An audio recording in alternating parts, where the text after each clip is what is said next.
Eu quero falar essa noite, eu vou deixar os recados e as demais coisas para o final. Eu quero falar essa noite sobre conselho. Conselho, o tema da arte que a gente colocou na rede social foi homem, um conselho para você. E tem um ditado que diz que se conselho fosse bom, como é que é? Não se dava, né? É bem uma mentalidade avarenta mesmo, né? Já que é bom eu não dou. O mundo avarento pensa assim, eu não dou nada que é bom. Mas na Bíblia, nas Escrituras, no conselho de Deus é diferente. Deus dá o que é bom. Prova disso que Ele deu o seu único filho para mim e para você. Ele dá o que é bom. E Ele deixa na Bíblia alguns conselhos para mim e para você. E eu quero ler um texto com você, Êxodo 18, por favor.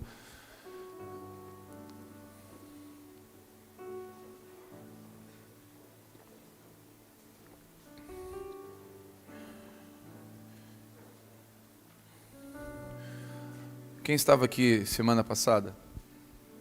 No culto dos homens, no último culto dos homens. Pegue a sua espada, amém? Deus falou com a gente. E teve alguns irmãos que se reconciliaram com Deus naquele culto, foi maravilhoso, amém, queridos? Foi maravilhoso, a presença de Deus estava aqui. Êxodo 18, versículo 19. Diz assim: ouve agora a minha voz, eu te aconselharei, e seja Deus contigo. Se tu pelo povo diante de Deus, e leva tu as causas a Deus. Ensinar-lhe-ás os estatutos e as leis, e lhes mostrarás o caminho em que devem andar e a obra que devem fazer. Além disso, procurarás dentre todo o povo homens de capacidade, tementes a Deus, homens verazes ou de confiança, depende da versão, que aborreçam a avareza. E os porás sobre eles por chefes de 1000, chefes de 100, chefes de 50, chefes de 10. E julguem eles o povo em todo o tempo, que a ti tragam toda causa grave, mas toda causa pequena eles mesmos julguem. Assim a ti mesmo te aliviarás da carga, e eles a levarão contigo. Moisés precisava de um conselho. Moisés precisava de um conselho. Ele estava numa situação difícil, tinha muita gente para aconselhar, muita gente para cuidar, muita família muito BO para resolver. Moisés era o pastor de uma igrejinha de 6 milhões, é isso? De pessoas? Tinha uns 4. Né? A gente cresce um pouquinho e já se apavora. Moisés cuidava de 6 milhões. E ele estava com bastante situação, imagina os BO, que dava no deserto, né? Não tinha Facebook, mas tinha outros BO lá. E Moisés estava fadigado, e aí o sogro dele, Jetro, chega para ele e fala isso: olha, vou te dar um conselho, ouve. Levanta homens, né, com algumas características, e você coloca entre 100, sobre 50, sobre 20, sobre 10, e distribui isso. E aí só chega a ti, imagina, né, o Supremo Tribunal Federal, né, julgando uma causa do cacho da banana que estava em cima do muro do vizinho, e o vizinho foi lá e cortou metade do cacho. E aí o Supremo Tribunal discutindo se esse cacho da banana era de um ou de outro. Então essas coisinhas de cacho de banana resolve lá embaixo, para chegar em Moisés apenas as causas violentas, onde não houve sabedoria até lá. E dentro desse princípio, Moisés precisava de um conselho. Então, a primeira coisa que eu quero falar para você, homem, não anda sem conselho. Você já viu aquelas reportagens na África, no Discovery Channel e outros programas que mostra aqueles rebanhos, aquelas manadas, né, de búfalos, e você observa que os leões andam ao derredor, né? Observam? Eles andam caçando, eles ficam ao derredor. Eles ficam rodeando o rebanho, esperando o quê? Eles esperam algum daquele bando, daquele rebanho, se isolar, separar. Ele pega um fraco que fica para trás, um bebê, ou alguém que se isole. E quando ele isola, sai do bando, os leões cercam, e conseguem pegar. Então, uma pessoa que não toma conselho, que anda sozinha, ela está à mercê dos leões. Ela está à mercê de ser alvo. Então, não ande sozinho. A palavra me orienta em Provérbios capítulo 15, versículo 22. Se você quiser abrir, pode abrir. Provérbios 15, 22 diz assim: onde não existe conselho, fracassam os bons planos, mas com a cooperação de muitos conselheiros, há grande êxito. Olha aqui, o que me chama a atenção nesse texto é que são bons planos. Não é plano ruim, não é projeto feio, não é ideia diabólica, a ideia é boa, é plano bom. Mas não tinha como dar errado, o plano era magnífico. Eu ia vender uma coisa que ninguém vende, eu ia ser o primeiro, por que não deu? Porque onde não existe conselho, os bons planos fracassam. Porque o conselho vem numa conotação de ser placas de sinalização apontando por caminhos que você não pode entrar porque alguém já passou e furou. Alguém que já passou por um lugar que você não foi. Então, aquele que faz...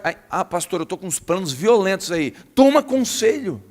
Porque onde não há conselho, até os bons planos fracassam. Então, andar debaixo de conselho é um princípio violento.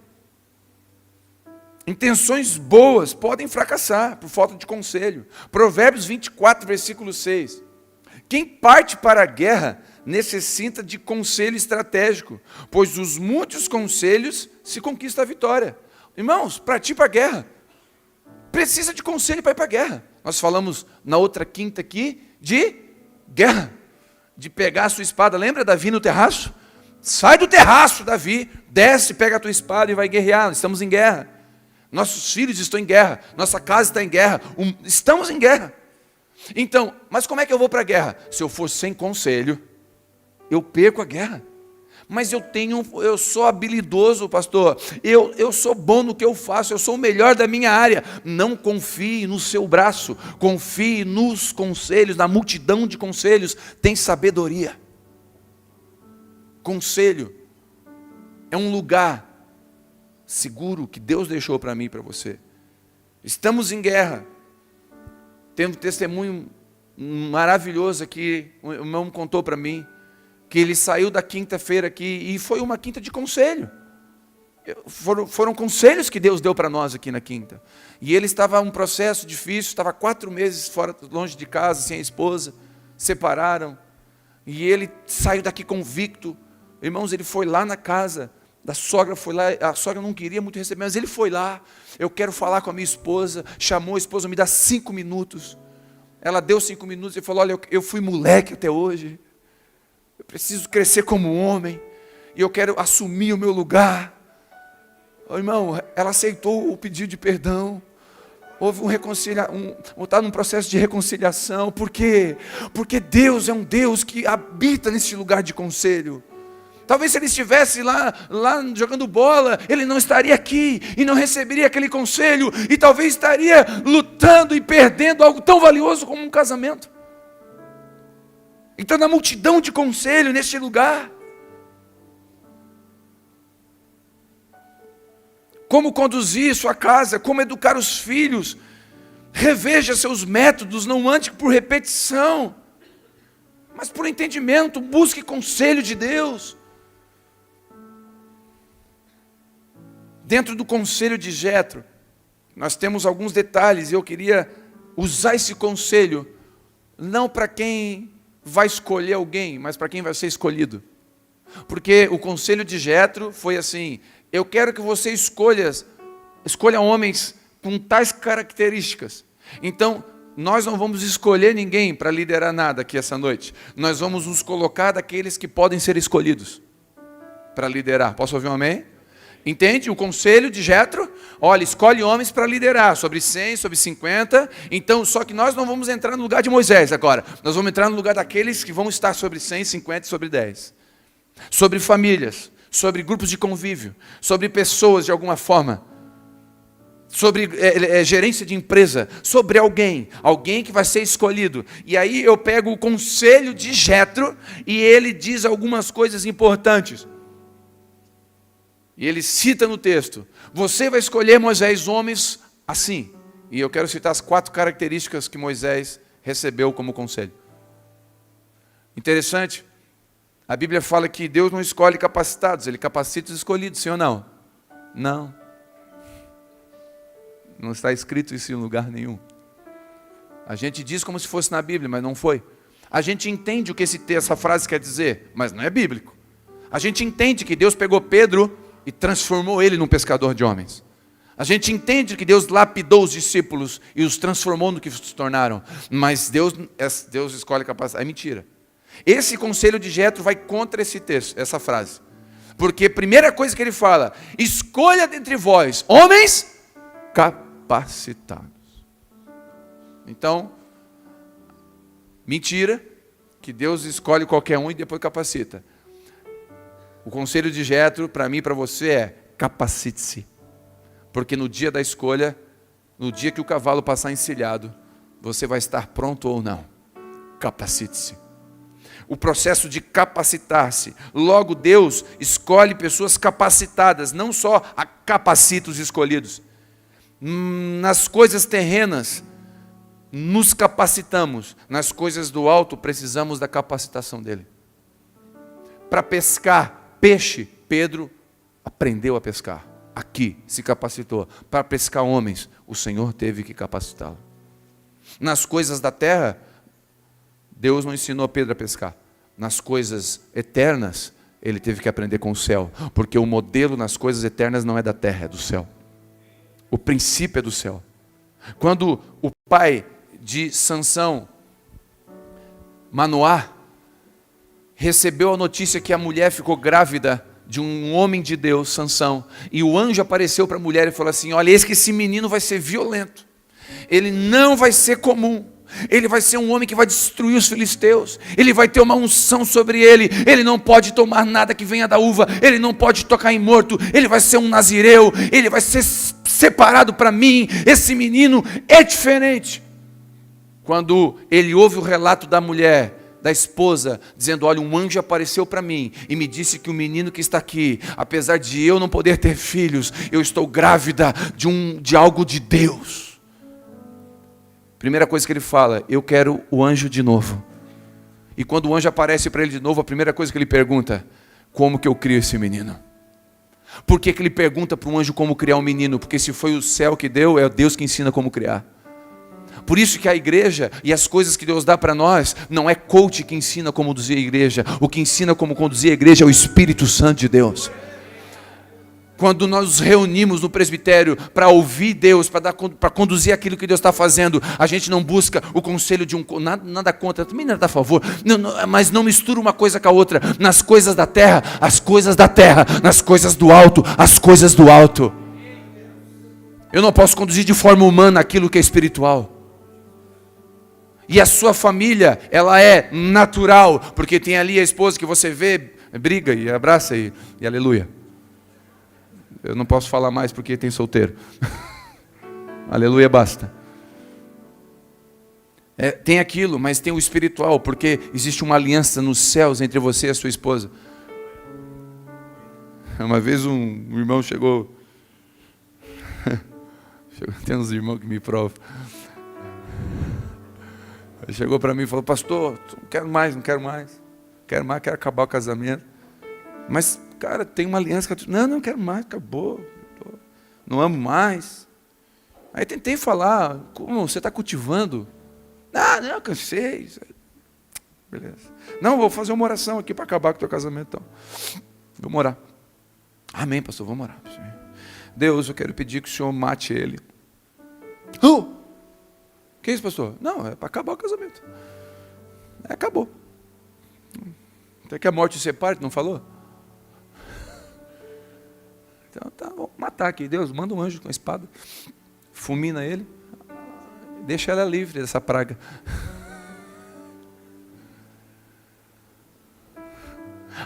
O casamento não é só natural, o casamento é espiritual. O casamento é tão espiritual,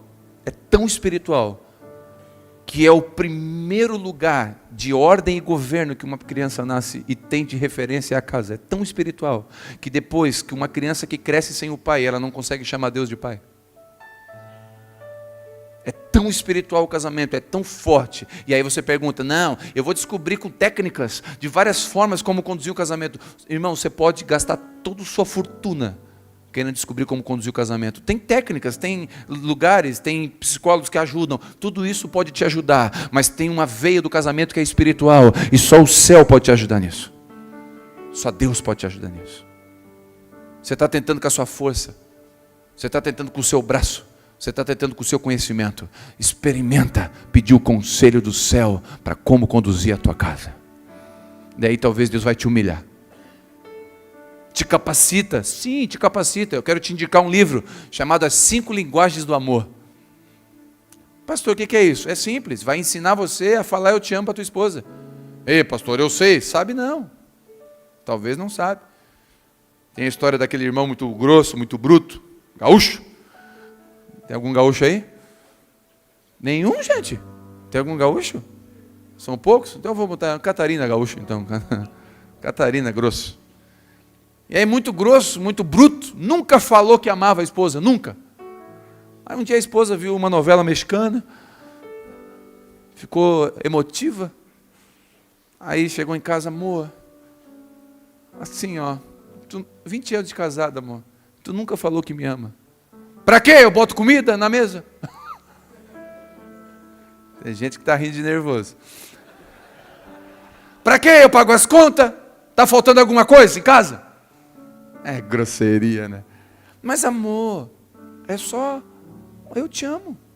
É simples, fala pra mim. Mas tu não sabe que eu te amo? Eu estou há 20 anos contigo. Se eu não amasse, eu não estava aqui mais. Mas amor, é só dizer. Ah, mas pra quê? Tá bom então, presta atenção que eu vou falar, mas é uma vez só também. Presta atenção. Eu te amo, porcaria. Não.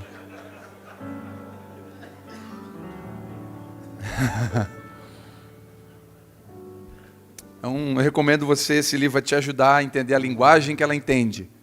Eu te amo. E dentro do princípio de conduzir a sua casa, como que você está conduzindo isso? Qual o conselho que você está tendo do céu? Capacite-se para tudo que você vai fazer. Pastor, todo mundo na minha empresa vai bem, recebe promoção, e eu estou lá há 10 anos e não sou promovido. Você está se capacitando para ser promovido? Quando surge a vaga, você tem os requisitos? Você está se preparando?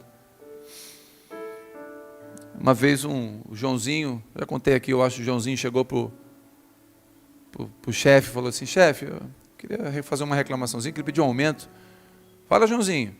Então, eu estou na empresa há 4 anos, eu nunca recebi uma promoção nem um aumento. O Pedrinho recebeu 2 promoções e 2 aumentos em 1 ano. E ele está na mesma função que eu, assim. Eu queria saber por que eu... um aumentinho, sei lá. Aí o chefe assim, só um pouquinho, faz o seguinte para mim, vai na padaria e eu estou a fim de dar uma festa final de semana para a empresa, vê lá quanto é que custa o preço da coxinha para mim. Aí ele saiu resmungando, né? Pô, vim pedir aumento, ele mandou o preço de coxinha. Aí ele sai, voltou, 7 minutos, voltou. Olha, tem sim, tem coxinha, custa R$100 o cento. Ah, tá bom. Mais alguma coisa? Não, é isso que o senhor pediu. Ah, fechou. Só um pouquinho, segurei. Ô Pedrinho, o cara de 1 ano, 2 promoções, aumento. Pedrinho, vem aqui. Aí o Pedrinho entra na sala, pois não, chefe. Vai na padaria ver o preço da coxinha. Semana que vem eu vou dar uma festa. E aí, eu quero saber o preço. Mesma missão. O Pedrinho sai. Aí o Pedrinho volta.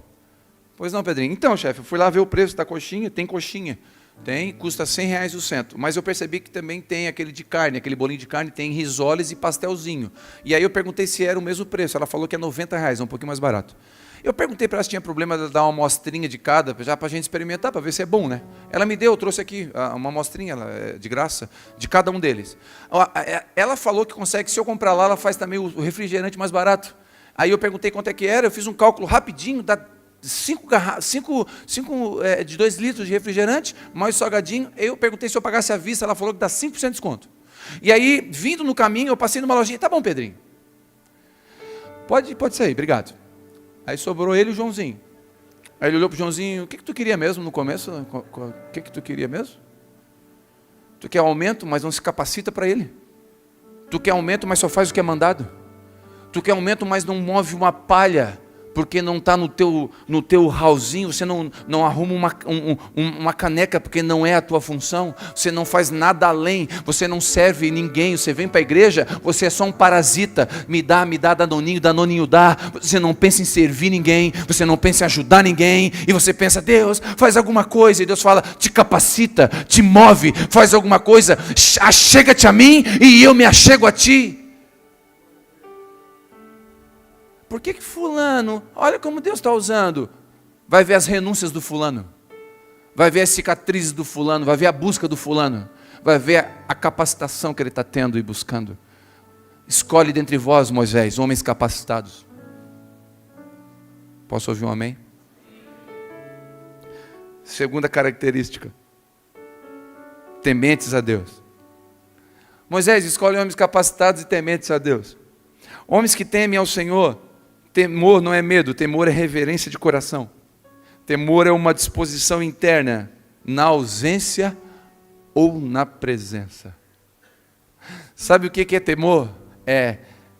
Não tem ninguém vendo, ou todo mundo está vendo, não importa, o meu Senhor está vendo. Temor não tem nada a ver com medo, tem a ver com uma responsabilidade consciente, uma disciplina interna, de que eu temo o meu Deus, e o que eu vou ver, eu não vou ver no meu celular. Quem determina não é o meu pastor, é o temor que eu tenho pelo meu Senhor. Não estou falando de perfeição, eu estou falando de uma busca constante de temer o Senhor. Eu vou contar para vocês um pecado meu, um pecado vergonhoso para mim. Eu estava um dia ouvindo dando um conselho para um irmão de outra denominação. E nessa conversa, esse irmão falou que o pastor dele havia adulterado e havia caído.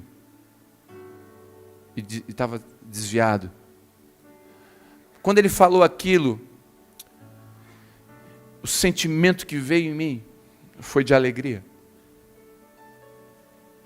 Eu fiquei feliz, porque aquele pastor tinha caído. E eu estava na frente do cara dizendo: eu não caí. Eu me senti melhor do que aquele pastor. Eu me senti mais crente. Eu me senti mais santo. E enquanto ele falou que o pastor dele caiu, eu fiz assim: os homens caem. Dentro de mim eu estava feliz porque um colega, um pastor, havia caído. E eu não entendi, e na hora eu não percebi isso. Mas como o Espírito Santo habita na gente, e Ele é bom, é tão bom que nos corrige. Quando eu entrei no carro, saí da padaria, entrei no carro, liguei o carro, o Espírito Santo para mim: que sentimento podre que você teve. O teu irmão caiu e tu se alegrou. Irmãos, eu fiquei chorando por mais de meia hora no carro. Eu falo: meu Deus, como é que eu tenho um sentimento desse? Como que eu me alegro com a queda de alguém? Eu me declaro teu filho. Eu me declaro cristão, eu me declaro pastor. Que sentimento mais podre, mais pobre, mais fraco. Eu falei: meu Deus, eu me alegrei com a queda de um casamento. Por quê? Orgulho, santidade, aparência. Agora este cara talvez vai vir congregar na minha igreja, porque eu não caí. E na hora o Espírito Santo falou para mim: cuidado, você acha que você está de pé, mas o teu sentimento agora foi tão ruim, tão podre, tão fraco quanto o sentimento dele que caiu. Irmãos, eu chorei por mais de meia hora. Ninguém viu. É a primeira vez que eu estou falando isso. Mas eu estou confessando um sentimento horrível que eu tive. Pastor, tu teme ao Senhor? como que eu vou dizer que eu temo o Senhor se eu tive um sentimento desse? Não, eu posso dizer que eu temo o Senhor. Eu posso dizer porque o Espírito Santo que habita em mim me levou a me arrepender e a chorar e a orar por aquele pastor. E dizer, Deus, traz ele de volta. Restaura aquele casamento. Busca ele de volta. Porque o temor do Senhor não significa que você é perfeito. Significa que você, todas as vezes que você cai, você se ajoelha diante dele e reconhece que você caiu. Temer o Senhor não é nunca errar. Temer o Senhor é sempre consertar. Eu lembro uma vez, acho que eu já contei isso, a minha esposa chegou em casa para mim e pediu, isso fazem 12 anos, para 13 anos. Minha esposa chegou para mim, eu trabalhei no exército 20 anos, então como um bom italiano, misturado com militar, ficou uma coisa magnífica, de grosso. Um dedo destroncado, né? E eu lembro que a minha esposa chegou um dia e falou, amor, eu queria fazer as unhas. A minha resposta foi clássica. A minha está feita desde quando eu nasci. Para que tu precisa fazer? Amor, são tantos reais. Não tem? Tinha. Tá bom. No outro dia eu chego do trabalho, eu comprei um cachorro, um filhote de boxer. Comprei uma latinha de inox para botar comida. Comprei ração premium. Comprei coleira. Comprei tudo que um cão precisa. E ela pergunta da minha esposa, as nossas esposas, quando quer acabar com a gente, também sabe acabar. E ela assim, amor, esse cachorro você ganhou? Comprei. Que legal. Quanto é que você pagou? Ah, foi R$200 o cachorro, mas deu R$500 tudo. Ontem você não tinha R$12. O meu valor é menor do que um cão. Irmão, ela falou e saiu. É a pior coisa que tem para o italiano. É você puxar uma briguinha e sair. Porque se puxa, vem. Volta aqui! Não quero falar. Eu vou orar. Eu vou orar porque se Deus não te convencer, não sou eu. Ah, meu irmão, eu briguei com o cachorro. Quem sofreu foi o cachorro, não tinha culpa nenhuma. Aí eu fui no outro dia trabalhar. Mas como o Espírito Santo habita na gente, ele falou comigo de novo. Ele me convenceu da forma com que eu estava tratando a minha esposa. E aí eu percebi um monte de coisa, aí não foi uma. Desencadeou na minha memória um monte de coisa. E aí eu estava tratando ela como militar, como soldado, tratando ela de forma grotesca. Eu cheguei em casa, fardado. Irmãos, eu andei o dia inteiro no quartel chorando aquele dia. Os colegas vinham falar comigo, eu me continha. Porque o Espírito Santo falou comigo o dia todo. Como eu estava longe de ser parecido com Jesus. Eu cheguei em casa fardado, a minha esposa estava lá esperando. Eu entrei, sentei na sala, na mesa. Estava chorando, eu estava muito triste comigo. Porque o Espírito Santo estava me convencendo. Nenhum pastor ouviu isso. Foi o Espírito Santo, o temor do Senhor. Quem coloca o temor do Senhor dentro de mim e de você é o Espírito Santo. Eu coloquei ela de joelhos numa escadinha que tinha na minha casa. Peguei um balde, uma toalha. Arranquei minhas divisas, joguei no chão. Eu falei, eu estou matando o sargento. Eu estou matando o militar aqui dentro dessa casa. Eu estou matando o descendente de italiano. Eu quero dizer uma coisa para ti, meu amor. Está nascendo um novo homem nessa casa hoje. Que vai te tratar como a Bíblia manda tratar. Irmãos, eu orei com ela. Abracei com ela. Eu nunca mais fiz o que eu fazia antes. Deus viu a verdade que tinha no que eu estava fazendo. Sabe por quê? Ninguém falou para mim que eu estava errado. Mas o Espírito Santo coloca temor dentro de mim e de você. E quando Ele fala, meu irmão, Ele faz um homem sair daqui do culto, ir lá na casa da sogra e dizer: eu quero a minha esposa de volta. Eu fui um moleque, eu fui um menino, eu quero restaurar aquilo que eu perdi. Eu peguei a minha espada na quinta, na sexta-feira eu estou trazendo a espada que eu voltei para a guerra. Porque é o Espírito Santo que faz isso. Deus quer levantar eu e você para lugares de governo e de honra, mas Ele precisa que nós sejamos capacitados, tementes ao Senhor. E ninguém vai ver, mas Ele está vendo. Vou repetir, você está entendendo o que Deus está falando com você? Ninguém está vendo, só Ele. Ele está vendo. E não importa se a minha esposa vai ficar triste, antes Ele não pode ficar. Porque o meu temor, eu não tenho temor da minha esposa. Eu tenho temor do Senhor. Terceiro, Salmo 86, versículo 11 diz: ensina-me, Senhor, o teu caminho e andarei na tua verdade. Dispõe o meu coração para temer o teu nome. Temer o Senhor é, sobretudo, obedecer voluntariamente. Temer o Senhor é saber.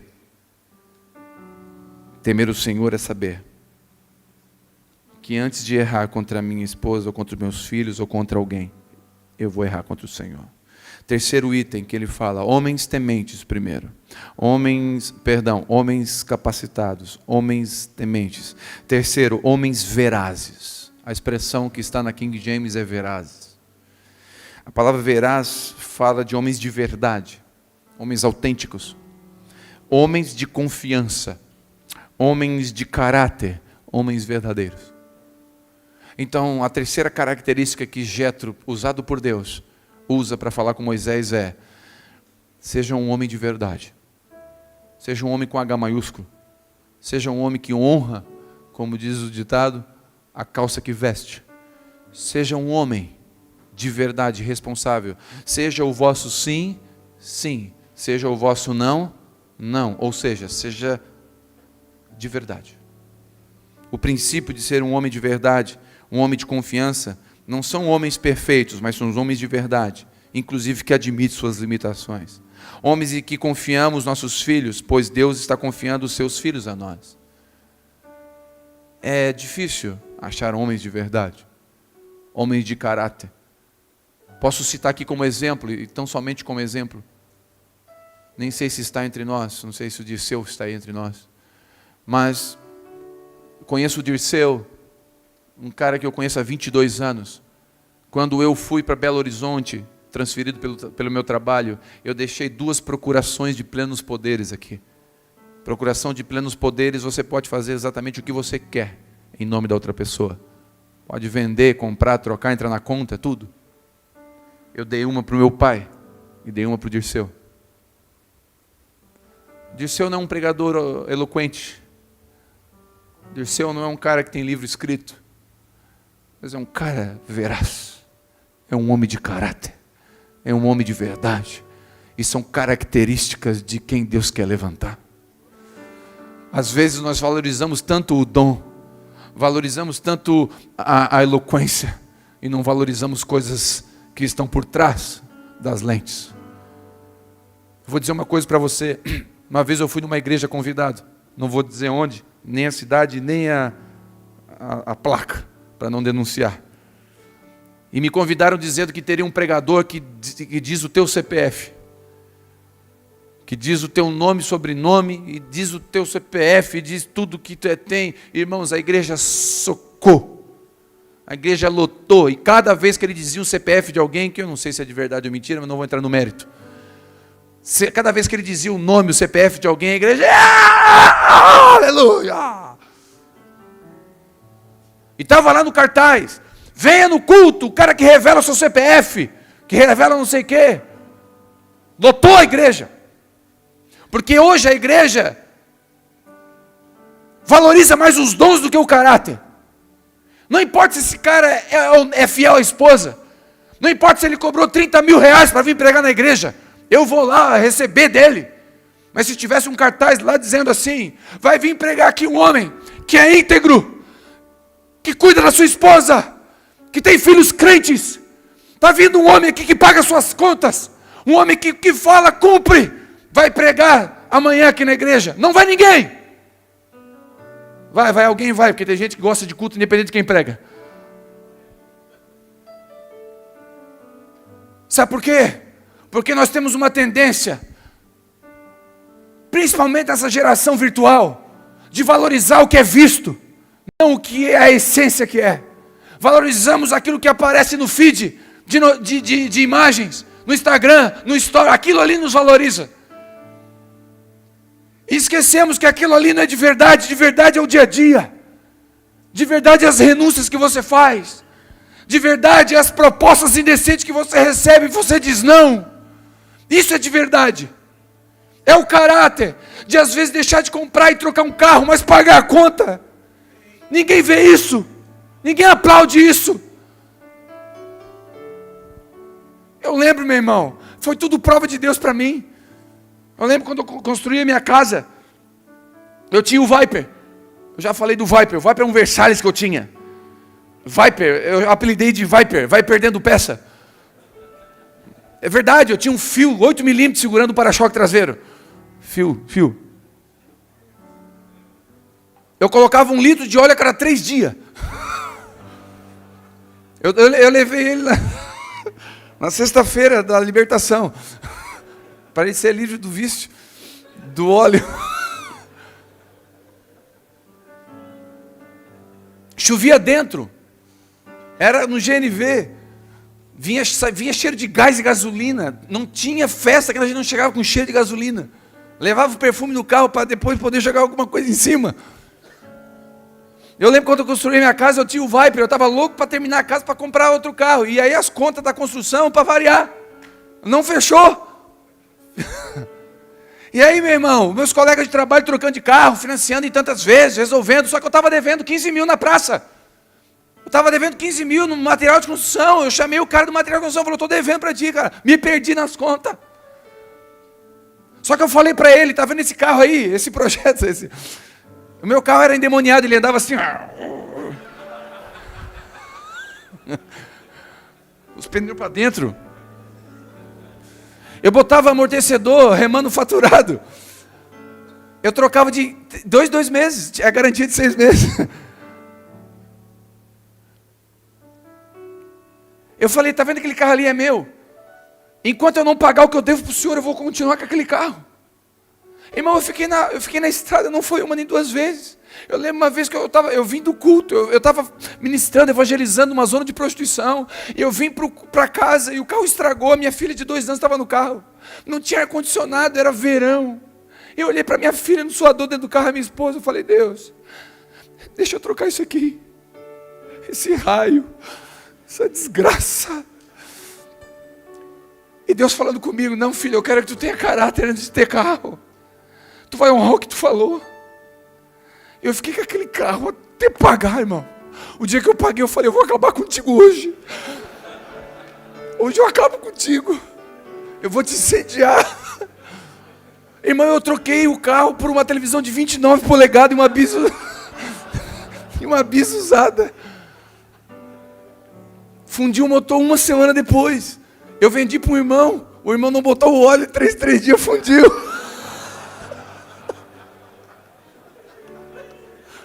É verdade. Aí o irmão veio falar comigo: pastor, fundiu o motor. Eu vendi a bis para pagar o motor. Paguei o motor. Ficou a televisão. Mas Deus não escolhe pessoas com carro X ou carro Y. Deus escolhe pessoas que têm um coração de verdade, ainda que passe o que tiver que passar. Deus estava só me provando, meu irmão.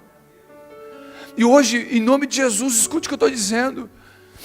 Eu não sou o dono da igreja, o dinheiro da igreja não está no meu bolso. Eu tenho salário. E hoje pode entrar R$1 milhão aqui, isso não me embriaga mais, sabe por quê? Porque eu decidi andar no que Deus quer para mim. no carro que Ele quer para mim, na vida que Ele tem para mim. Deus só me treinou. Deus só está te treinando.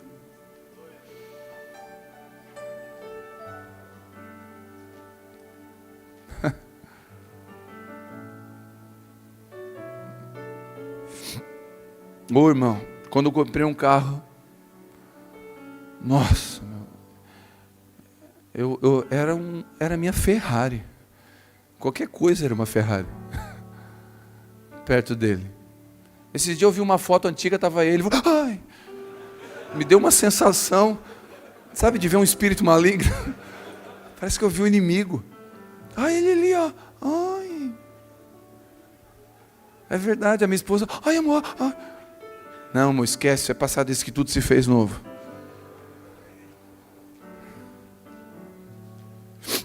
E por último, homens que aborreçam a avareza, homens generosos. Esses conselhos são para mim e para você, se nós queremos estar no lugar que Deus queira de sacerdócio, seja na igreja, seja na empresa, seja na família, seja onde for. Por último, homens que aborreçam a avareza, homens generosos, homens que abençoam seus filhos, homens que abençoam suas esposas, que doam, que ofertam, que não são apegados às coisas daqui. Irmãos, Deus só dá para mim e para você aquilo que Ele sabe que nós estamos dispostos a devolver. Eu acredito que Deus quer prosperar, eu e você, financeiramente. Mas Ele não quer prosperar para nos perder. Se for para nos perder, Ele não vai nos prosperar. Porque Ele nos ama. E eu faço uma pergunta para você. Você que tem filhos. Se você soubesse que se você desse R$1.000 na mão do seu filho hoje, se você soubesse que ele ia se perder e ia usar esse dinheiro para usar droga, você daria? Não, você não daria. Porque você o ama. Deus não vai dar dinheiro que talvez vai fazer você se embriagar com alguma coisa. Então, se eu e você formos generosos com aquilo que Deus tem dado. E eu não quero legislar em causa própria. Esses dias um irmão falou para mim assim, pastor, eu estou pensando em dizimar, o que tu acha? Eu falei, querido, pratica esse princípio, é maravilhoso. Ah, tu acha, pastor? Acho, mas eu vou te dar um conselho, pode dar o dízimo em outro lugar. Não precisa dizimar aqui na igreja. Eu só estou te mostrando que eu não estou preocupado que o seu dízimo entre aqui. Eu quero que você pratique o princípio e seja abençoado. Não precisa ser aqui. Você que nunca fez isso, você pode fazer isso em outro lugar, se você quiser. Eu estou te abençoando para isso. O princípio bíblico é na casa que você se alimenta. Esse é o princípio bíblico. Mas se você nunca fez, eu te dou só um conselho. Faz em outro lugar. Experimente do cuidado de Deus. Seja generoso.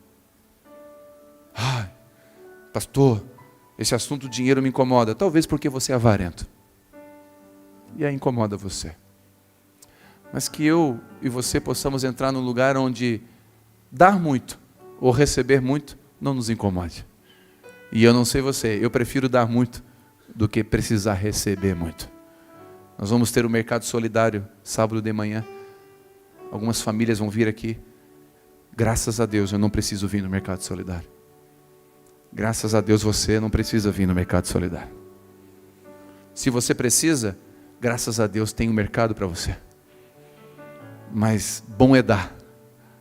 Muito melhor do que receber. Deus usa as coisas materiais para nos provar nas espirituais. E se nós não somos fiéis nas naturais, Ele não nos confiará as espirituais. Como que eu vou dizer que eu amo a Deus que eu não vejo, se eu não amo o meu irmão que eu vejo? É o que João escreve. Se eu não amo o Muriel que eu vejo, como que eu vou dizer que eu amo a Deus que eu não vejo?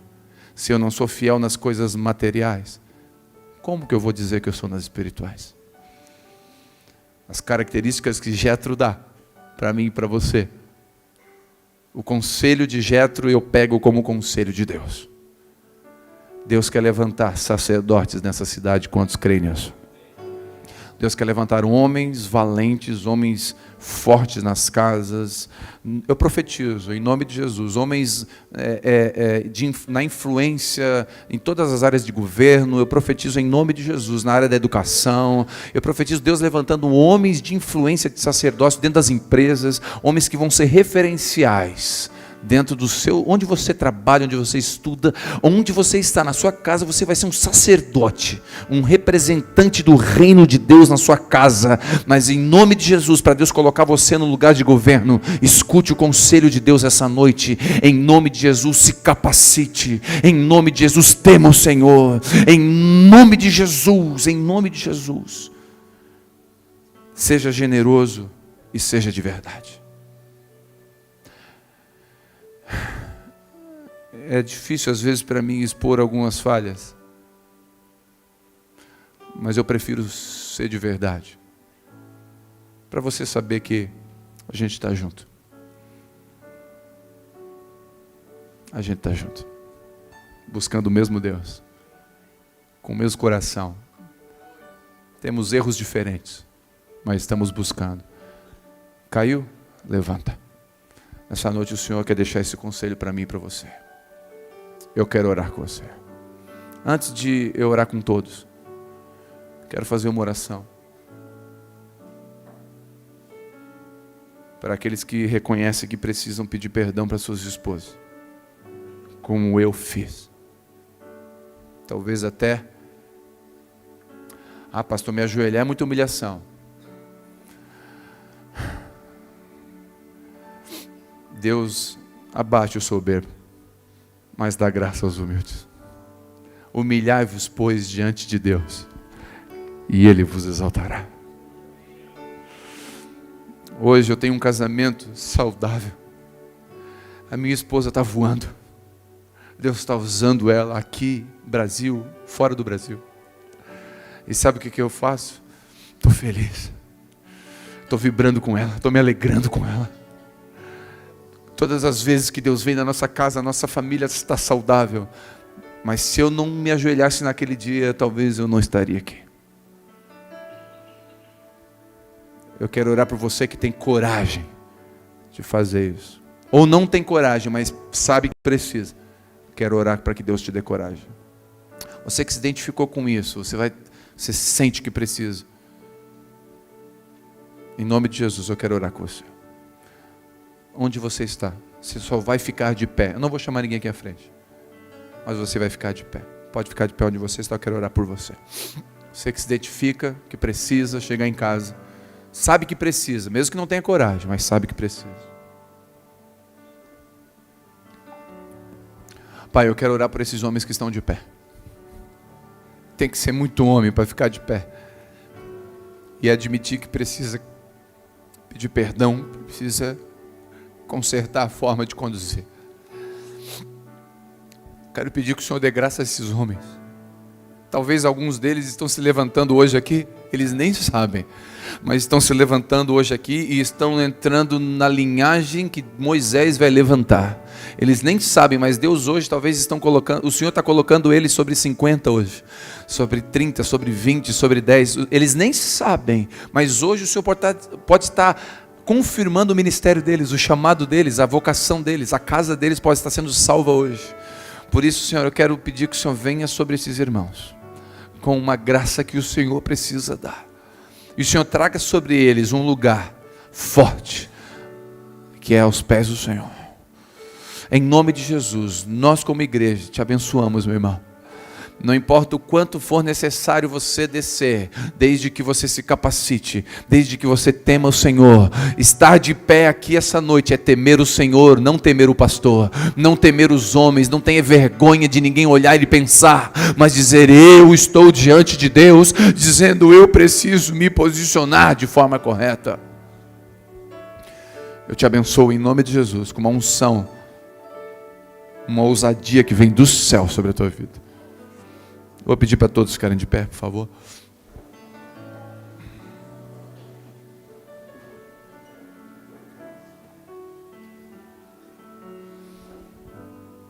Quero orar por todos.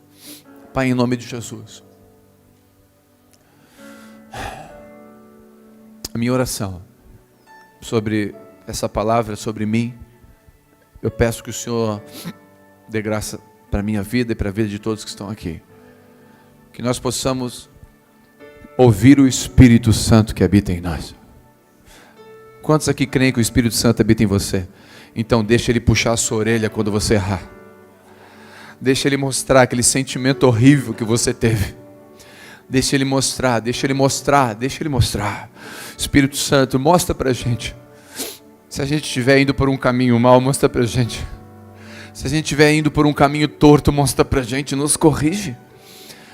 Nos corrige, Senhor, nos leva para um lugar, ainda que for de humilhação. Nós nos submetemos ao Teu processo e à Tua vontade. Nós não queremos fugir, porque é melhor estar um dia na Tua casa, diz o salmista, do que 1000 dias longe da Tua presença. É melhor estar um dia, o pardal encontrou casa, a andorinha o seu ninho, e eu encontrei um lugar na Tua casa, na Tua presença, Senhor. Eu declaro sobre os Teus filhos aqui essa noite, em nome de Jesus, a unção que estava sobre estes homens que foram escolhidos, eu profetizo sobre você, um homem que se capacite. Receba onde você está. Eu profetizo sobre você, um homem que teme ao Senhor. Eu profetizo sobre você, um homem de palavra, um homem de honra, um homem de caráter. E eu profetizo sobre você, um homem generoso. Em nome de Jesus. Posso ouvir um amém? E desse último ponto, eu só quero dar um testemunho curtinho. Um ano atrás, eu estava passando financeiramente algo difícil, um momento difícil. Eu estava sem dinheiro, o mês estava fechando. E eu estava andando no centro da cidade. O Espírito Santo falou comigo. Ninguém falou comigo. O Espírito Santo. Vai lá naquela loja tal, uma loja cara, irmão. E compra um presente para tua esposa. Não tem nada de menos de R$250 lá. Eu falei, pode ser outra, Senhor. Pode ser o tudo por 10. Deus falou, não, vai naquela. Aí eu falo, mas Senhor, eu vou ter que parcelar, eu não tenho muito dinheiro. Tu não mandou uma oferta para a África? Tu não deu oferta na igreja? Tu não separou o teu dízimo? Tu não abençoou a minha obra? A tua esposa é o teu primeiro ministério. E faz tempo que tu não oferta na vida dela. Eu fui lá, irmão, comprei. Eu confesso, irmão, na hora que eu virei, o Espírito Santo me tomou com uma alegria. Eu falei, eu vou pagar o que tiver que pagar. Estou feliz. A gente não compra troca o carro e parcela. Quando a gente quer, não dá um jeito. Dá um jeito ou não dá? Dá, a gente dá a volta, né? Cava, trabalha um pouquinho mais. Por que a gente não faz isso com os da casa? Eu cheguei esses dias de viagem fora, eu cheguei e ganhei uma oferta onde eu estava. Primeira coisa que eu fiz, chamei a minha filha. Filha, vem cá. Primeira oferta que eu vou dar, da oferta que eu ganhei, eu vou dar para ti, filha. Por quê, pai? Porque eu te amo. A gente é tão generoso com os de fora às vezes, mas não é com os de casa. Então, irmão, eu te abençoo com uma prática, coisa prática. Seja generoso com alguém da sua casa hoje. Esse final de semana, seja generoso com alguém da sua casa. Nós somos às vezes generosos com os de fora e não somos com os de dentro. Amém? Eu profetizo esse coração generoso. Quantos recebem isso? Amém? Quantos vão pôr em prática? Em nome de Jesus, fala, levanta a mão em nome de Jesus. Amém.